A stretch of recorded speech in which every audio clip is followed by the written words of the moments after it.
Hi, gang. Bob Boving here with The Mystery Project, where our series is the continuation of Peggy Delaney, written by James W. Nichol. Faced with disturbing news about a longtime friend, Peggy does some background digging, which proves easier than keeping things right with her daughter Amber.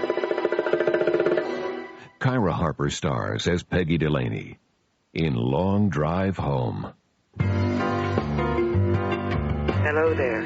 You've reached Peggy Delaney, Toronto Tribune. If you have something confidential you want to pass on, just leave your name and number. The walls have ears. I'll get back to you. If you're calling to give me fulsome, unqualified praise for my columns, feel free now. If you're calling to scream at me, fascist, communist, cop-loving, cop-hating, pro-lesbian, anti-lesbian, pretend anti-establishment, crypto-Bay Street swamp pig, go for it. After all, this is a quasi-democracy. Oh, hello? Miss Delaney? Miss Delaney? Oh, I'll leave a message then. Hello? Charlie's dead. Amber, supper's ready. Amber? Everything looks great. Uh-huh. Well, I always do roast beef and a whack of potatoes when I have a man over for supper. It's just my thing. Amber! I'm here. You don't have to screech. I'm not screeching. I was just wondering when you were going to come out of your bedroom, that's all. This is Carlos. You two almost met before. Hi, Amber. When he entrapped Lenny and arrested him? For Lenny's own good. Everything turned out all right? Okay, everyone. Sit down. Carlos, could you carve the roast, please? Sure. God, you do it every other time now. What, you're suddenly helpless? Amber, I am just being polite. Trying to make me feel useful. Oh, I'm sure she'll do that. Yeah, well, how do you want it sliced? Thin, in between, thick? How come you're not married? Amber, thick. Carve it thick. I am married. It didn't work out. Maybe we could be less personal. He's used to questions. He's a cop. That's right. Fire away. Any kids? One, a little girl. That sucks. For her, I mean. Yeah. Oh, Sammy, get off the table, or I'll kill you.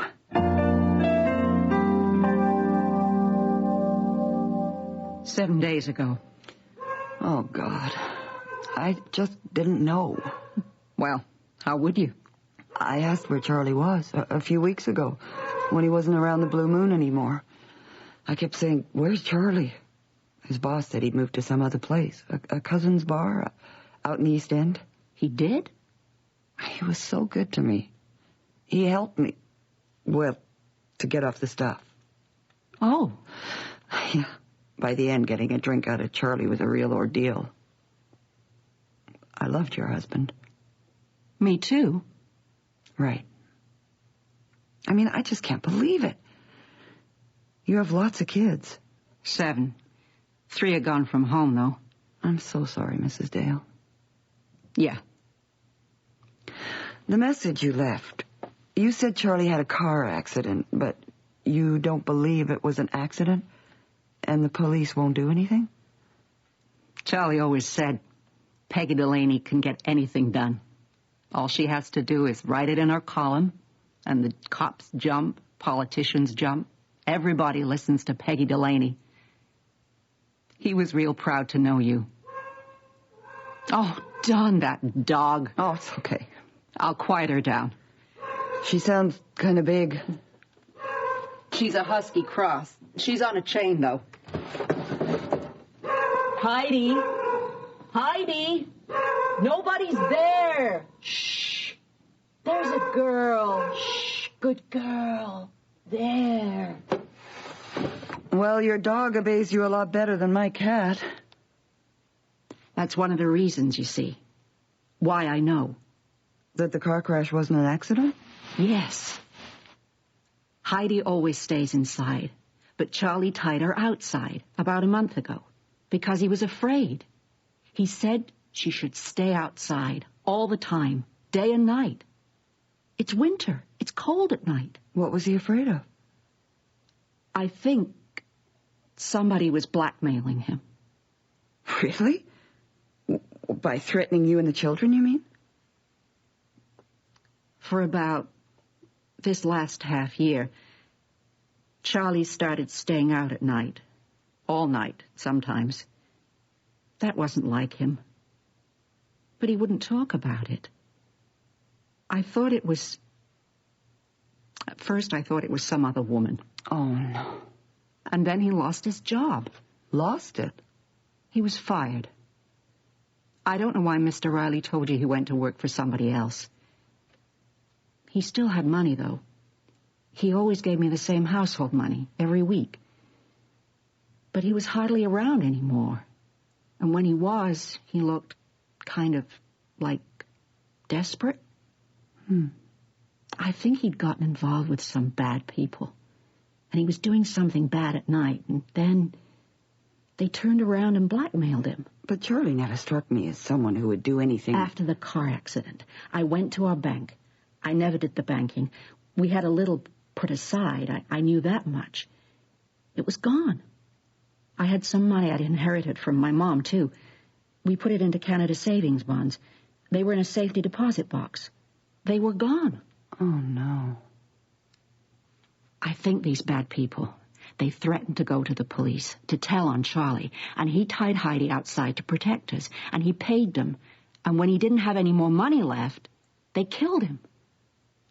June, you said in your message that he was alone in his car. I mean, he'd crashed into a bridge abutment. After he was murdered. They just made it look like an accident. You know, the other possibility, besides an accident or murder, if Charlie was upset, depressed. Charlie would never leave me alone. Not with 4 children at home. Whatever trouble he was in, he'd never do that. He was a good man. Yes, he was. And good evening to you, Ms. Delaney. She's sure somebody was blackmailing him over something. Uh-huh. Why don't they have an ashtray? This is the smoking section, isn't it? No. Oh, that's okay. I'll use your plate. It was a disaster, wasn't it? What? You know what? Your dinner last night? The roast beef was good. I thought Amber was terrific. The cat was okay. Oh, I don't know who I was more angry at.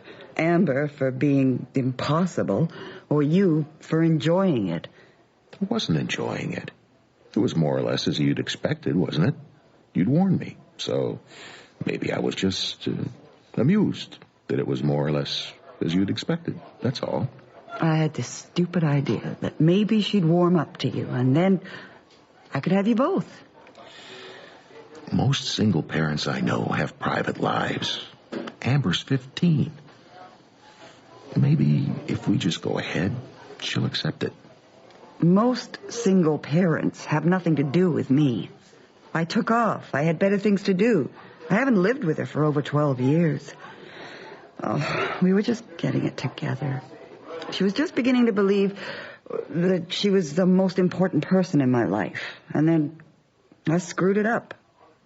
At least I'm consistent. About what?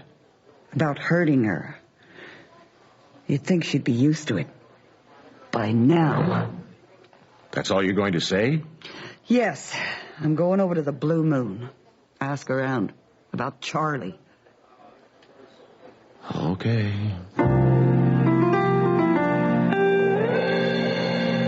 Peggy. Hi there, Sean. Just setting up some bottles in reserve. I want the bar to run dry. Good old Friday night. Yeah. Well, they don't see you around here so much anymore. Did you know Charlie was dead? Went to the funeral. I didn't know. Nobody told me.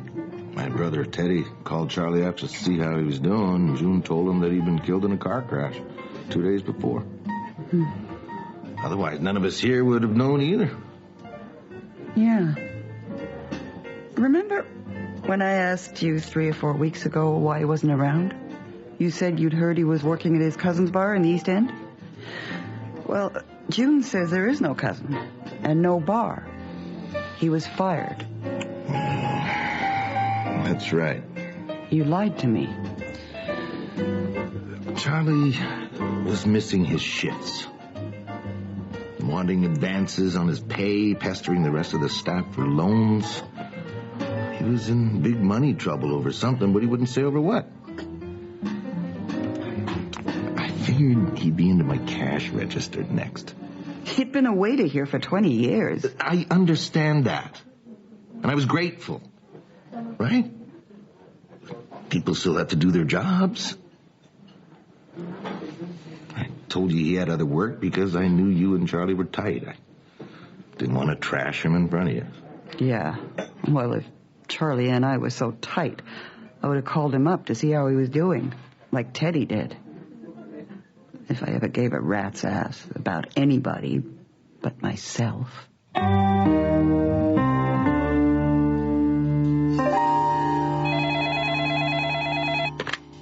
Homicide, Detective Sabo.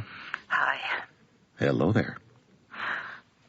Carlos, What? I've been thinking about Charlie. There's something funny about that dog, Heidi. As in hilarious? No. As in, it doesn't add up. If he wanted to protect his wife and kids, why would he insist they keep Heidi tied outside? Wouldn't you want a dog like that running around loose inside the house where she could actually do some good if someone broke in? Yeah, I would. Me too. Besides, a dog tied outside is vulnerable. If you wanted to shut it up, you could give it some doped-up meat or hit it over the head or something, couldn't you? Yeah. Eliminate protecting the family, then. I already have. Okay. Why tie Heidi outside? You know, if Charlie had something hidden out in the yard, and if he thought somebody might come around looking for it, then insisting the dog stay outside makes sense, doesn't it? That's what I think, too. When I was there, I looked out the window. Heidi was tied up to her doghouse in the middle of the yard. There's a beat-up old garage, but it's at the end of the property. The leash doesn't reach anywhere near that far. Yeah, dogs bark. Until somebody shuts them up. Right. Now, I get the feeling you know the answer to this. Well, I think if I were sneaking around, even if I had drugged Heidi, the last place I'd think to look for anything would be in her doghouse. Her doghouse? Yes. Carlos, Heidi is guarding her own doghouse.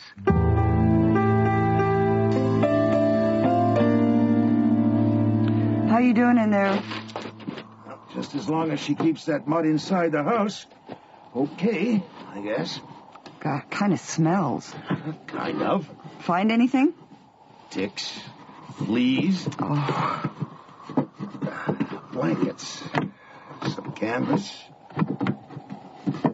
a wooden lid. There's a hole dug in the ground. by Charlie? Well, unless that dog's smarter than it looks, there's what feels like a couple of cartons below the frost line.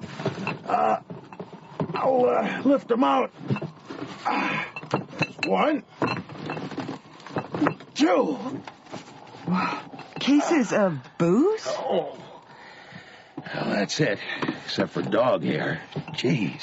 What the hell was Charlie doing, hiding 2 cases of booze? Bacardi white rum, Smirnoff vodka. Sean Riley at the Blue Moon, he said he'd fired Charlie before he got into his cash register. Maybe not before he got into his booze, though. Well, maybe. Why? There's only room for 2 cases in his hiding place. He wasn't going to get rich that way, was he? No. Sure went to a lot of trouble. Keep him out of sight, though. Let's have a look. That's what's in them, all right. All full, all gleaming, all saying, "Hi there, sailor." Don't get carried away. Now what? I'm just going to have a shot. Ugh. What? Bacardi rum, it ain't. No? It's sealed. Yeah. People counterfeit 20s, 50s, and they counterfeit booze, too. This stuff's raw tasting, whether they're making rum, vodka, whatever. But the bottles, the labels, even the cartons are always first-class forgeries. These are real beauties. Uh-huh. You can buy this stuff for about $50. Save yourself $250 a case. Wow. One bar we busted, they went through a case a day of this phony stuff. 300 days a year. Well, there's $75,000. But it tastes awful. Oh, not that bad. You never serve it straight. Always with a mixer. After a couple of drinks of the good stuff, no one's going to notice the bad stuff when you switch them. Just as long as it gives them a buzz. And this stuff will do that. That bar you busted, was it about the same size as the Blue Moon? A few tables less, probably. Not as good a location. Uh-huh. My liquor license. It was dangling by a thread in front of my eyes. Oh? Yeah. Little prick. I'm sorry. It's okay. Charlie had bought that bogus liquor from somewhere, came in here and said he'd go to the liquor board and tell him he'd taken the cases right out of my storage room. Charlie was blackmailing you? Yeah, I know. I couldn't believe it either. I mean, Charlie. In this business, you live in fear of any kind of complaint, anything that puts your liquor license in jeopardy. And he was going to drag some black market booze into the liquor board's offices and say I was selling that shit. This was after you fired him? Yeah. How much did he want? $25,000. 25? How much did you give him? $25,000. I was that scared. Do you know what he wanted it for? No, I didn't much care. I just knew that as soon as I transferred it into his account, it was gone.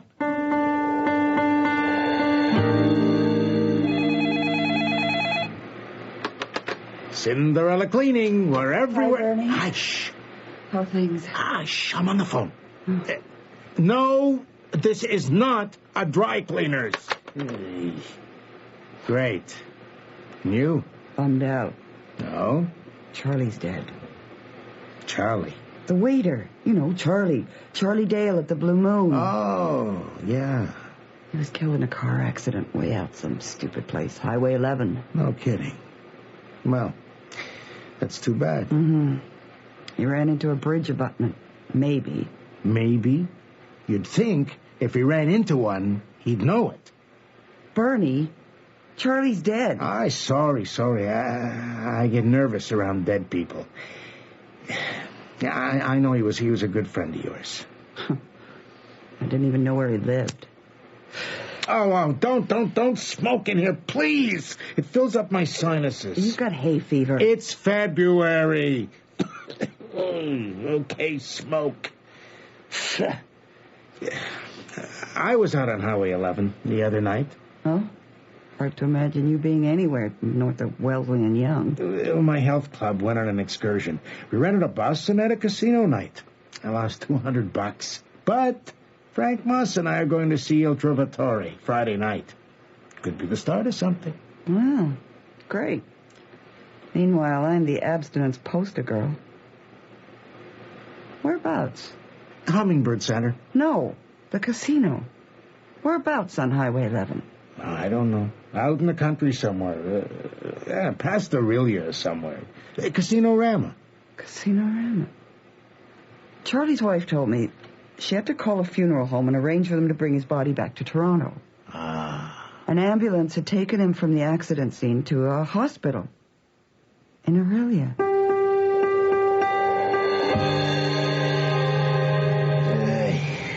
How do I get into these things? Because you know the way to the casino and I don't.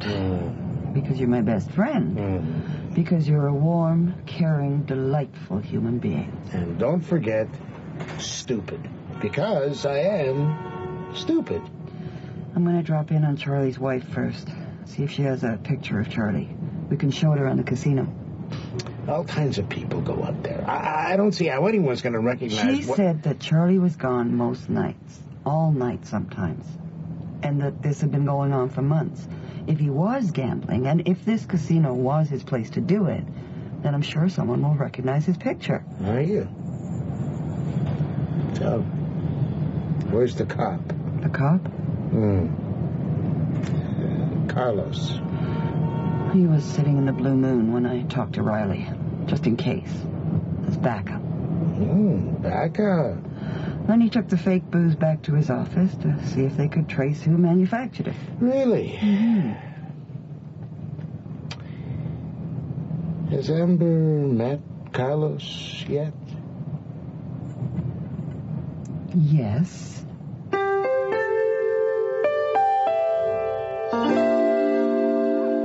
That's June there, in the backyard. Hi. Peggy. Oh, am I glad to see you. Oh? Look what Heidi just found. I was just tying her up. She jumped right into that hole in her doghouse, and then, when she came out, she had this old sock in her mouth, and she cracked it. She cracked it? Oh, this is my friend, Bernie. Hi. I was really sorry to hear about Charlie. Thank you. Look, what was inside the sock. Heidi split the plastic case. It looks like a tape. Yes. It'll still play. June, you said you wanted to know what really happened. Maybe this will help. Or do you want to know? Yes.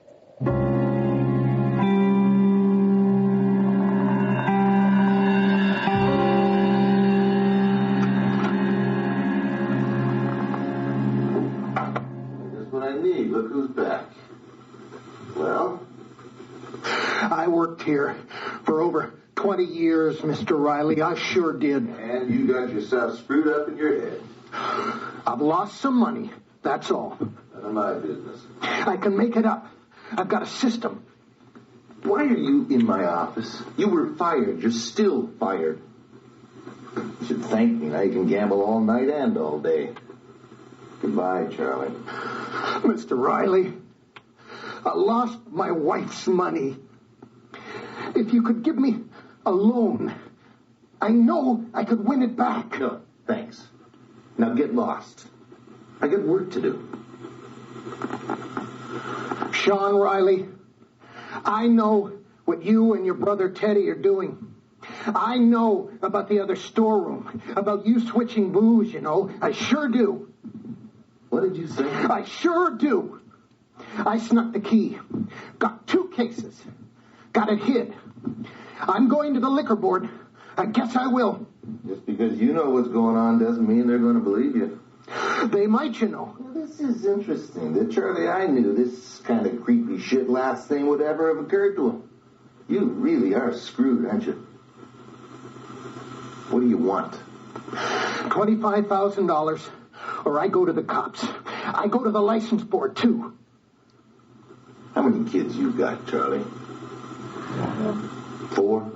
6? 10? You go anywhere. Open your mouth to anyone. And one of those kids of yours is dead. No. I got a partner. He knows what I'm doing. Anything happens, he'll swear you're the one. You're bluffing. No! 25,000! You know something? I hear some of you junkies stay at the slots or at the tables for such a long time, you wear diapers. So you don't have to take time to go to the washroom. Is that you, Charlie? You sit there every night pissing your pants, losing and losing and losing. $25,000. I destroy the booze. I go away. 5,000. I'll make the check out right now. 5,000. If I ever hear from you again, you'll be arranging a funeral. I need more. No, you don't. You're just going to lose it anyway. There you go. Take it. Come on, attaboy. I want you to do your wife and your family a real big favor, Charlie. Why don't you just kill yourself and get it over with? Okie dokie. I'm going to win.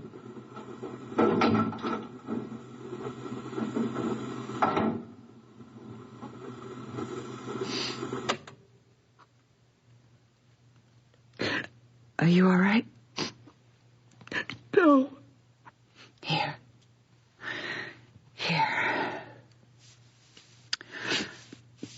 Charlie was good. He was good all the time. He just got sick. That partner Charlie was talking about, maybe he was talking about that tape. He secretly taped the meeting for insurance. All he'd have to do is give that Riley guy a copy later. It's incriminating. Yeah. I don't think he'd anticipated that awful threat to his kids, though.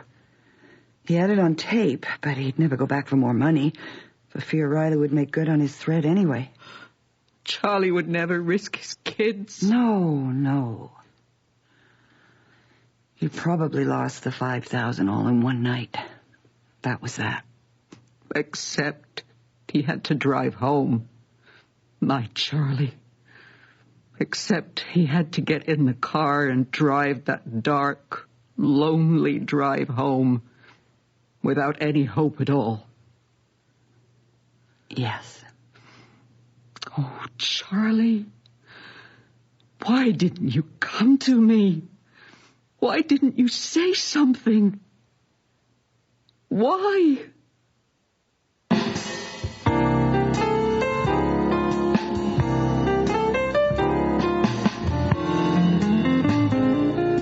You have been listening to Long Drive Home, the latest in our new series of Peggy Delaney by James W. Nichol. Featured in the cast tonight, Kyra Harper as Peggy, Katerina Scarsoni as Amber, John Stocker as Bernie, George Bouza as Detective Carlos Zabo, William Colgate as Charlie Dale, Jillian Cook as June Dale, and Ron White as Sean Riley.